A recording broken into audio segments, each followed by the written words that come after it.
Hello, this is Ian Stewart, and welcome to the People of Earth podcast.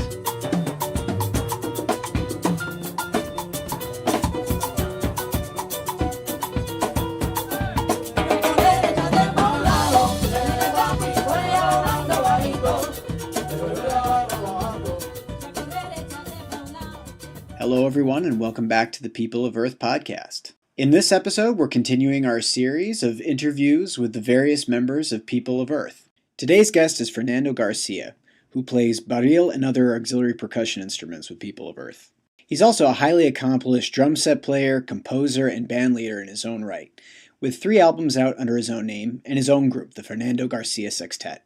In this interview, Fernando reflects on his musical upbringing and education, his various musical mentors, and his development as a bandleader and composer. Before we get started with the interview, I thought I'd mention that Fernando actually has his 3rd album as a leader coming out in March of 2018.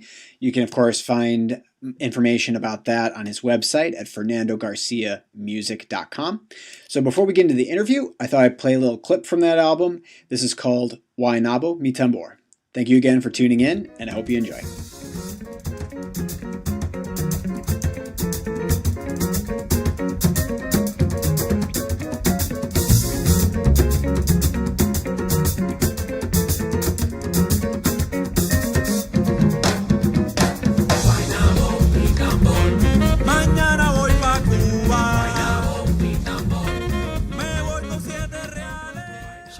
I'm Fernando Garcia. I was born in San Juan, Puerto Rico, and I went to school in San Juan, like in a Catholic school, and lived with my parents in Guaynabo, which is fairly close to San Juan. And I started in music about in 3rd grade. I started playing guitar, but also like my dad had a trumpet around the house when I was like a toddler. So, that was like, there was music around my house. Like my great aunt was a choir professor at the Conservatory of Music of Puerto Rico. So at her house in Atorrey, she had like a baby grand. So, there was like music all around. Yeah, it seemed like it was very available to you. Yeah. And listening to records, they put folk music, traditional music. They also put like Beach Boys and Beatles and other like American like rock music around the house. So yeah, music was around in my home always. And later on, I started playing drums when I was about 13, 14, right after guitar. And I was just mesmerized by the percussion, right? So I started, Was drum set your first instrument when you switched to percussion, or? Drum set, yeah. Was okay. Yeah, my first instrument when I switched from guitars, like taking guitar lessons into taking percussion lessons. So yeah, ever since I was 14, studying with a teacher in San Juan, and then I graduated high school and went to college. Went to Inter-American University of Puerto Rico in Coupé, and I started formally studying drum set as a primary instrument, and then Latin percussion as a secondary instrument. So the conga, timbales, bongo, and other Puerto Rican percussion, barril. And I graduated that program 2011, and then I was looking for more opportunities outside of PR. Okay. So I started applying to grad programs, and after months and months, Berklee accepted my application into the Valencia program. That was really cool, and I actually traveled over there to audition live with Victor Mendoza, Mexican vibraphonist. Right. And he liked what I brought into the audition, and I got the one Luis Guerra scholarship to go over there. Okay. Yeah. Now, if I do remember correctly, around that time, the Valencia program was a very new thing. Yeah, yes, that's correct. I was actually part of the first graduating class You were? Okay. of the Valencia program, which okay. was really cool. We had a lot of available room because it was still like starting up. So there was student body was small. exactly. So there was like practice rooms available a lot of the time, and like studio hours Yeah. for recording Mhm. available. A lot of the time, and it was a really insightful year. It was very intense. It was like a 3 trimester program. It was just 1 year? Yeah. Oh, So 1 year. like Okay. trimester in September, I trimester in January, and then a summer trimester. Oh, wow. I didn't But know it was like really intense. Wow. Okay. I got to study with some amazing cats like Joel Paez, who's a Cuban drum set player. Mm. Also, he plays batas and everything. Also got to study with Mariano Steinberg, Argentinian drum set player. Also with Alain Perez. Yeah, there you go. And I took Cuban ensemble with him, the whole program, and also like Cuban percussion. That was like amazing experience studying with these 3 masters. Yeah, what did just out of curiosity, like, I mean, I know quite a bit about Alain Perez, obviously, but the other guys I don't. Like, what did you get from each of them? Yeah. You know, what kind of effect did each of them have on you? I think While you were there. Yeah.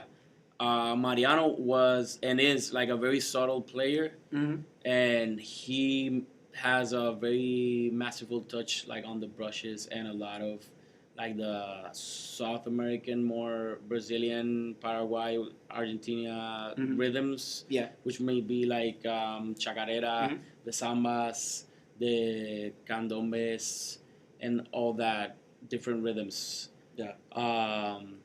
Because again, like Latin music is so diverse within itself, Absolutely. And then like Joel Paez had a lot of the bata influences onto the drum kit because he is from Matanzas. Oh, okay. So he's actually like written 2 books for the whole Afro-Cuban percussion and drum kit study, and he like incorporates a lot of those rhythms from the batas into like a diverse kit, like a kit where you can put congas and bell, foot bells, and the drum kit all together, like modern combination kit. Yeah, yeah. And then with Alain, I think it was really about the Cuban tradition, like song, guaracha, and really danzón, on the timbales. Like we started with the basic when we were studying timbales, danzón. Yeah, And he's quite a timbale player. Oh himself. yeah. He's amazing. So I used to record his classes on video, and later on like study them over and over again. Yeah. So it sounds like your year there had. I mean, you talk about it a lot more in detail than your undergrad experience. It sounds like it was something that really kind of defined you that 1 year over there. Yes, but it's not to say that my undergrad experience was really the base of it all. I was at the Inter-American University for 5 years. Okay. And I studied drum kit with Hector Matos, who's a Puerto Rican drum set player. Those whole 5 years. So, studying with him, it was like the foundation of the percussionist that I am today. Okay. And he's like, to this day, he's like a practice, like a dictator on that, practicing. Right. Like, I was talking to him on the phone maybe, I don't know, like 3 weeks ago. Yeah. And he was like, even after the Hurricane Maria, he has no power, but he still practices at home. He got like 2 kids. Yeah. So like, he's dead on that. So he instilled that philosophy on my brain or my psyche about practicing, Right. you know. And what's I mean, obviously you're concentrating on drum set, but in your undergrad, like what was he mainly showing you jazz concepts or Latin too? Yeah, and in the undergrad, like we studied jazz, you know, the books on Alan Dawson, Mm-hmm. John Riley books, Yep. transcriptions from the jazz masters, but also the Horacio Negro Hernandez book, Mm-hmm. and the Jose Luis Quintana Changuito book for songo drum. So it was like jazz on the one hand and Afro Caribbean rhythms on the other hand, all tied together. You know. Yeah. But you think that gave you a good foundation for when you made the transition to Yes. Berklee? Yeah. Which seems like it had a lot of variety there. Yeah, definitely. And also, I studied Latin percussion with Andrew Lazaro, who currently is the percussion chair at Conservatory of Puerto Rico. Oh, okay. But he was teaching at La Interamericana. Okay. Okay. So Andrew Lazaro is a great professor, you know. Mm-hmm. And a lot of cats I studied with him, like Felipe Fournier and a lot of the cats that are of my generation. Mm-hmm. I studied with him. Yeah. As well. Okay. So when did you come to New York? I came to New York right after graduating the master's at Valencia, Mm-hmm. and it was September 2013. And first I moved into Brooklyn with my cousin, and soon after I moved to Washington Heights and been in Washington Heights ever since. Okay. So yeah, I would say like 4 years and change. Yeah. Yeah. What were your first 3 months here like? Just out of curiosity. Because Well, everybody goes through. Yeah.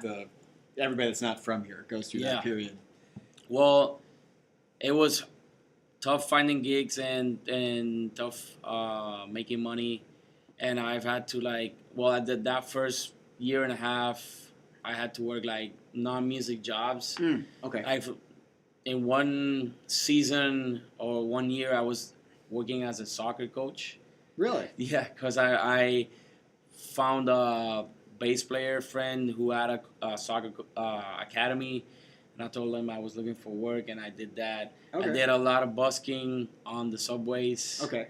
Also, I worked with my cousin transporting like artwork and stuff, like movers, like with the truck and everything, you know. Yeah. So a lot of jobs just to, manage. Yeah. And try to stay in New York because that was like my goal, you know. Yeah. Try to be here. What kind of gigs started to come along first? Well, I started going out to the John Benitez session, and then I think I met with Felipe and other musicians, Dan Martinez, and Guys from back home. well, Felipe's from Costa Rica, but he studied in San Juan. So then he started calling me to sub for him in Marta Hernandez Marsala band. Oh, okay. A Spanish flamenco / pop singer. Okay. And then also like Dan played in that band, and other type of gigs. Like I've been playing with this Santana cover band. I think from the first 6 months that I got to New York City. And that was pretty cool, you know, Latin rock, all the Santana tunes. Mm-hmm. And they found like nice venues, like in Cafe Wa in the Village, Groove. Yep. And like BB King's in Times Square, and other bars and like clubs around Manhattan. Mm-hmm. And also like I started focusing again on my project, on my home band. Now I noticed that you already have 2 albums out, correct? Yes. And were those before you came to New York or ones you recorded here? Before I came to New York. So as I was studying my undergrad, I was like composing and starting to write out ideas, you know. So as I was graduating, I gathered like tunes and then try to record them. And actually, my parents' garage, we turned it into like a home recording studio. For your first album? Yeah, Okay. and recorded other indie albums as well. Okay. So that first album called Desde Arriba, which means from the top, was recorded in my parents' garage, which was, you know, like a cool thing. We were all into it, you know, doing sessions and practicing a whole lot, and then like recording stuff. So I think I recorded 10 original tunes in that CD with all Puerto Rican musicians. Javi Perez, Bebo, piano, Luis Rodriguez, Helma Escorcia, all Puerto Rican musicians. Also, and then on the second album, I recorded in Valencia as I was finishing my masters.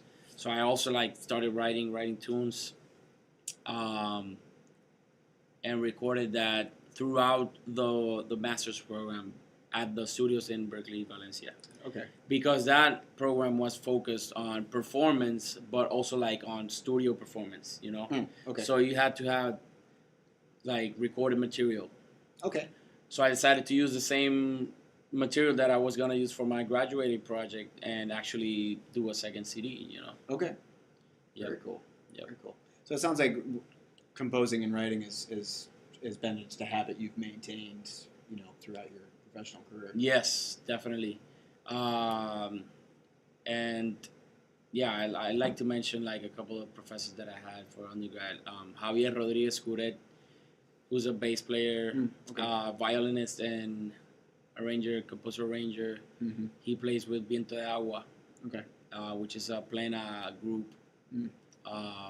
And also Ricardo Pons. He's a saxophonist. He plays also with Viento de Agua. Those two like composing and / arranging teachers were like my foundation as a composer. I would say. Yeah. And also in Berklee, there was this Catalan professor, Enrique. Forgot his last name, but he also was very like arranging towards more large ensembles and like more contemporary. Oh yeah, I remembered Enrique Alberic. That's his name. So yeah, and like you said, like composition and arranging has been a big part of also my musical career. You know, was being a band leader something that kind of came natural to you? Or? I think yes. As I was preparing recital projects for my undergrad, because we had to do like a big recital. Sure. I started arranging. I played other tunes that were like standards and stuff like that. But yeah, I like the feeling of being the leader of the band, you know, and behind the kid, being able to direct, kind of conduct.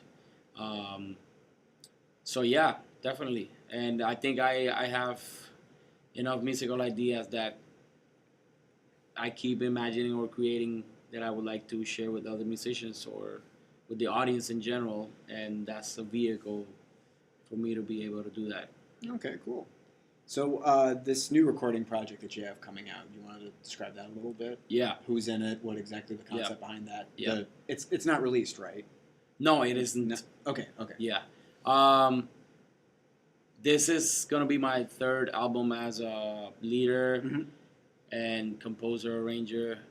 It's gonna be called Guasabara, Puerto Rico, and it was recorded all in New York City.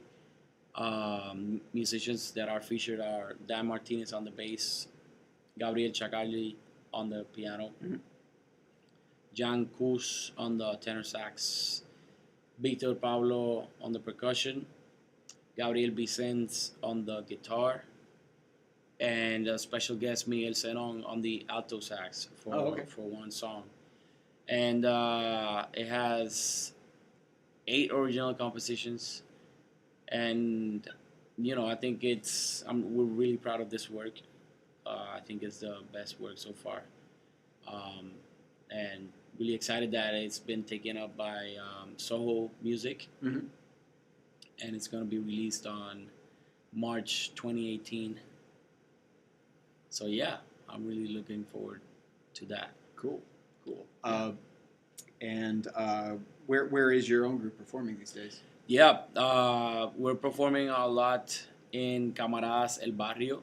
Yeah, not too far from where we are Yeah, right now. exactly, just exactly. Yeah. It's in 115th and First Avenue, and we played November 18th, and we're gonna play again Friday, December 8th, 10 p.m. So yeah, that's one place that we've been playing a lot. Obviously, looking for more places. Oh, we played last year at Purdue University. Purdue. Okay. Yeah, Mhm. we did like a type of masterclass on bomba rhythms and Latin jazz, and then we played a concert for the kind of the Latin and Puerto Rican Student Body Association. Mm-hmm. So yeah, that was a very nice experience as well. Yeah. How much? I've noticed that Puerto Rican folkloric music has a heavy influence on your writing. Yeah, definitely.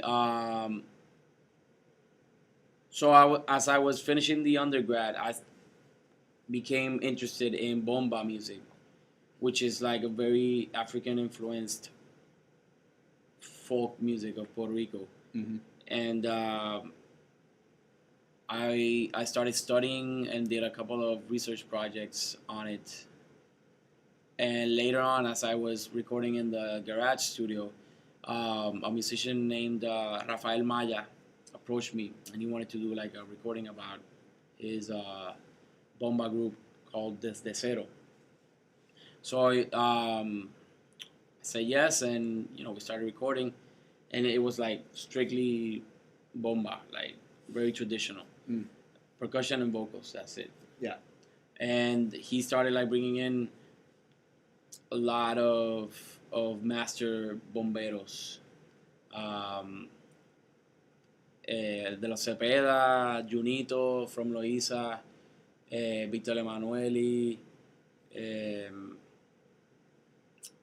the singer from Alma Mayo, Alex, perdóname, La Salle, a lot of master bomberos. Mm-hmm. And I was like, I wasn't into that music as much, but once we did that recording project, I was like, this is it for me.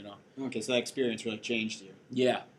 Yeah. So on my second album, Subidor, I actually took one of the songs from Desde Cero CD, which is called Subidor, which was a very traditional bomba tune, and then did a jazz arrangements on it. Okay. So like, very heavy chords and heavy rhythms, but with the basis or the foundation of the original tune. So I think that from that point on, like my idea has been to take very folk and traditional songs or the feeling of the bomba music, and then try to fuse it with the very modern and contemporary type of jazz music that is listened and is performed today. Yeah. Sounds like it. So how was your introduction? How did your introduction to People of Earth happen? How did you meet Gabe? And how did that all come about? So it happened through Victor Paulo. Okay. Mm-hmm. So I was on a subway with my wife just going up to Washington Heights, and then I saw that this guy, and it looked very familiar, and I said like, man, don't I know you from Puerto Rico? And he was like, yeah, I know you too. You're a percussionist, right? Yeah, percussionist. Fernando, that's my name. What's your name? Victor. Oh yeah. So I have seen him in years, man. What's going on? We gotta like start playing together, and that was about 3 years ago or something like that. Yeah. And then I started playing way more with Victor, and eventually I called Victor to be part of my band. And then maybe 6 months ago, or maybe close to a year ago, Victor called me in to be part of a project that he was doing with Cuban musicians, with Ivan Gabriel, who's from Canada, and with Kaisel. Mhm. So he told me like we want to fuse Puerto Rican and Cuban traditional percussive music, right? With, like rumba and bomba. Yeah. So we started doing that in a type of studio that Victor has in Queens, like a practice studio. Mhm. So that was it. I guess when I met Gabriel a year ago for this specific purpose. Just a year ago. That's when when you met him. Okay. Yeah. Okay. Yeah. And you know what? I've seen him in the John Benitez jam sessions before, but I wasn't like that acquainted with him. You know. Well, that session, there's so many people there. Exactly. It's so crowded and loud. I mean, it's sometimes I don't know if I've met everybody that's been hanging out there for years, and I've been there a million times. So yeah, there's a lot of musicians. So I guess that I really met and got acquainted and got to know Gabriel from the sessions that we were doing in this practice studio in Queens. So yeah. Definitely. Yeah. And then like Gabriel told me that he wanted me to participate in this project of his, People of Earth. He was gonna try to present it and do it formally. So yeah, I said yeah, definitely. I'll play percussion. That's my pleasure. Then he started rehearsing in that studio in Midtown. So I started coming in, and I think it's a great project. It feels very timba, but it also feels very modern. Yeah.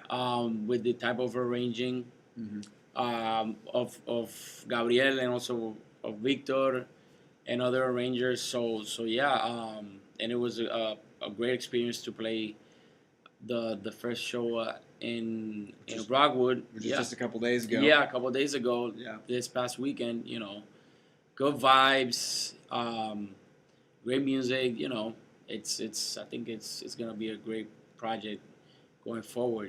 Yeah, definitely interesting to see where it goes. I mean, I remember being just very knocked out by the quality of writing initially. Like I had no idea Gabe and Victor could write like that. Yeah. You know what I mean? Like for that many people, and the first time we did it, the tunes sounded very strong and complete, kind of right away. And it's not easy music to play either. So yeah. But yeah, cool. So, where can people find out more about you, like online or otherwise? Yep. I have my website. It's www.fernandogarciamusic.com, and on the website there's links for every other social media like Facebook, Instagram, YouTube channel, Twitter. So yeah. Once you go into that website, you can find all the rest of the social media outlets. Well, great. Well, when the post goes up, I'll be sure to link all of that down below as well. Awesome, and, man. Thank you for taking the time to speak with us. And, definitely. Look forward to the future shows that happen with People of Earth. My pleasure.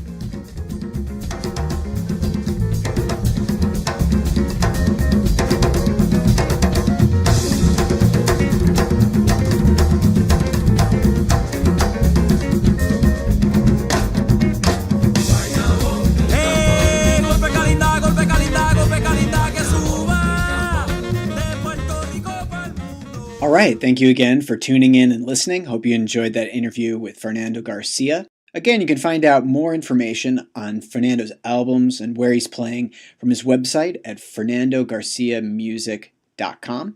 Of course, for all updates on the band People of Earth, please refer to peopleoferthmusic.com, and especially keep an eye out for our 2 upcoming performances at Come On Everybody on January 16th and Brooklyn Bowl on February 6th. As always, for updates on this podcast, you can refer to peopleoferthmusic.podbean.com, as well as my personal website, ianstewartbass.com. Thank you as always for tuning in, and see you on the next episode.